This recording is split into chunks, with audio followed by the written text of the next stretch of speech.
Assalomu alaykum. Sizlar bilan men Terminator. Bizda zo'r yangilik bor. Mana shu zavodimiz, yem ishlab chiqarish zavodimiz soatiga 1 tonnadan 2-3 tonnagacha ishlab chiqaradigan zavodimiz sotiladi. Mana hozir ma'lum sabablar bo'yicha hozir ishlamay turibdi.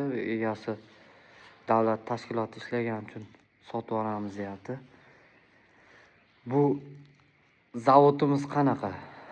Misol puli $15,000 turadi hozirgi kunda. 2026 mana boshlanishi.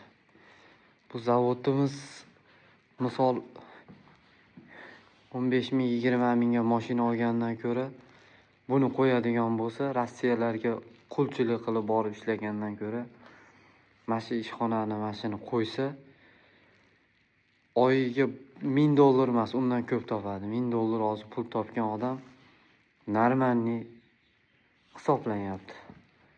Lekin buni agar qo'ysanglar, ishxonalar uyga qo'yib olsa bo'ladi. Mana bo'yi deta necha? 3-4 metr, 3,5 metr. Bet pastlik uchun pastroq qilib berganmiz.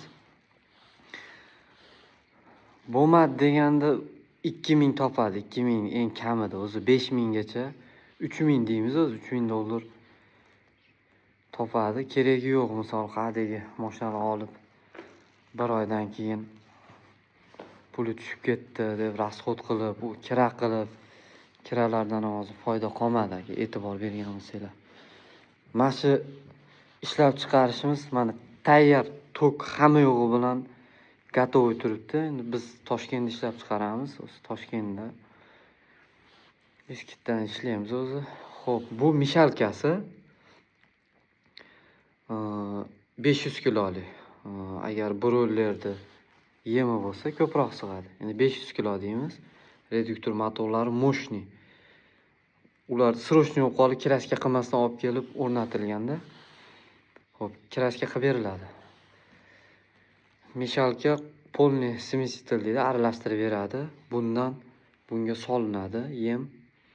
Bunda suvi, mana turbasi bor, nasos orqali mana suvi hamma aralashib tayyor bo'lgandan keyin 250 lik mana shinnekdan nakopительный bunker deb qo'yamiz. Bunkerga tushadi. Qisqa qilib tez ma'lumot berib o'ryapman. Bunkerdan keyin dozator deb qo'yamiz mana.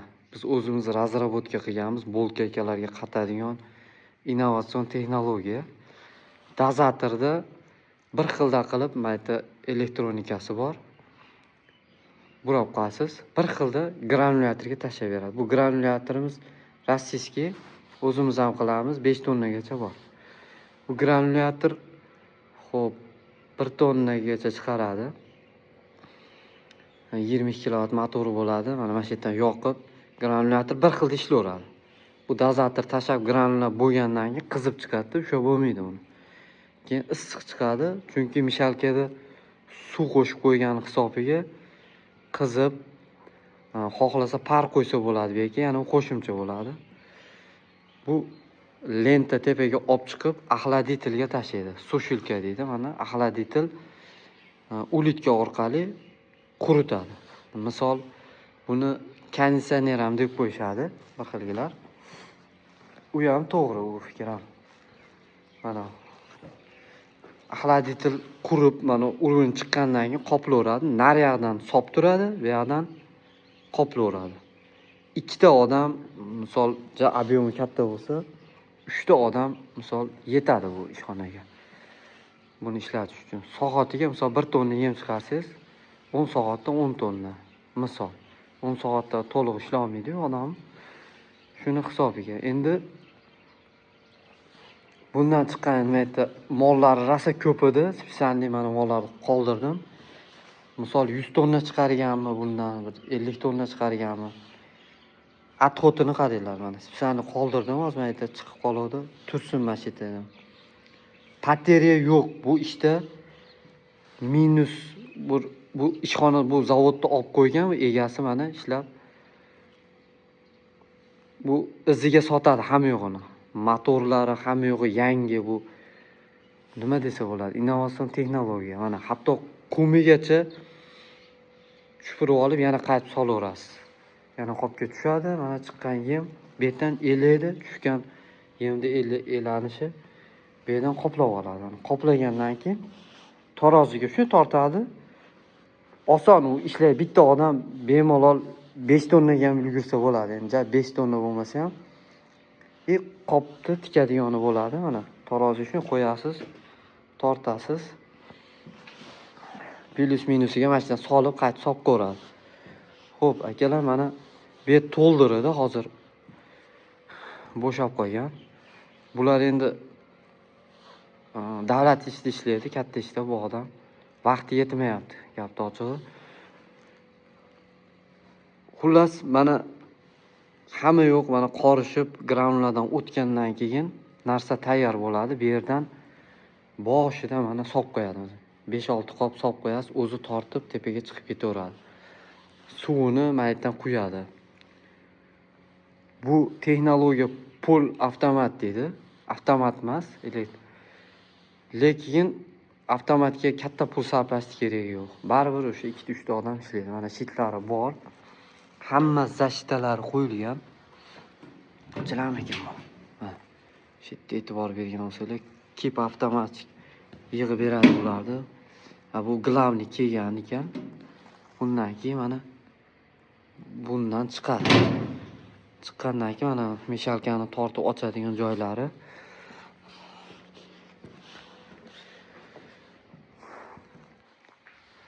Mana hammasini yoqib, mashetdan bitta joydan yoqib o'chirib, yoqib qo'yadi, vaqt kelganda o'chirib qo'yadi. Mana men yozib qo'ydim mana. Meshalka, podacha, shnek yozilgan ekan. Endi qo'ygan odamlar o'zi qo'ydirgan bular narsalarni. O'ziga moslab qo'yib olaveradi. Xohlasa bu yoqqa qo'yib olsa bo'ladi nimasini. Xullas, nima deymiz, akalar? Aldanmanglar, odamlar qimmatga qadek bo'lmagan mashinalarni olib, chet elda Xorazxanti desa yotib olib yalayapti, lekin ertaga katta minusga kirib ketyapti. Undan ko'ra yoshlarga, yangi mana chiqayotgan yoshlarni bu yerga ishga joylamasdan mana shunaqa bitta zavodda olib qo'yib bergan yaxshi. Mashina olib mindirib qo'yib, kimnidir depalab ketib, biz xalqqa ham misolda hammaga ziyoni kelgandan ko'ra mana shu zavodda olib qo'yib, o'zi bitta oshnasi bilanmi yurgizsa, kuniga pul topadi. Misol ertaga uylanganda ham erkak kishi bo'lib ulg'ayadi. Bu narsaga e'tibor berishmayapti. Kimdir shu pul kerak qolib yo qo'liga pul tushsa, biznes qilishim kerak deb chiqib katta odamalik qilyapti. Bu asli buni yoshlar qilish kerak o'zi, asli yoshlar. Bizda bu narsalar boshimizdan o'tgan, yoshlar qilib juda bizdan stanovga olib 10 yil, 15 yildan beri shu ishni qilamiz. 15-20 yil ham bo'ldi pasti.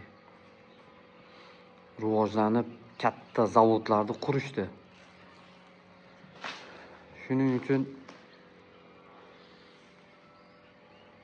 inson o'ylab, tafakkur qilish kerak ekan hayotda. Bo'lmasa umr o'tib ketar ekan. Qayerdagi bo'lar bo'lmas, kerak emas narsalarga vaqtni sarflab foydali, yaxshi ishlab chiqarish. Hozir chorvani narxi, mol qo'y, go'shtni narxi vashi ko'tarilib ketdi. Nima uchun? Odamlar ishlamay qo'ydi. Odamlar foydali narsani gapirsa, yo'q deyapti-da, mehnatga bog'liq hamma narsa. Mehnat qilmasa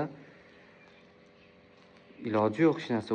Bu narsaga pul tikib qo'yib turib, pul topishdi. U Amerikada ham bu narsa yo'q. Akalar, mana agar kimga shunaqa bizneslar kerak bo'lsa, biz telefon qilsa, постоянно kechasi 12 da ham telefonni ko'taramiz. Yana qo'shimcha boshqa bizneslar bo'lsa ham yordam beramiz. O'zi nestandartniy оборудование ishlab chiqaramiz. Yem yo'nalishida ham bor mana o'zi. Qo'shimcha yana zavodlar quramiz. Endi asosan hozir shunda ko'proq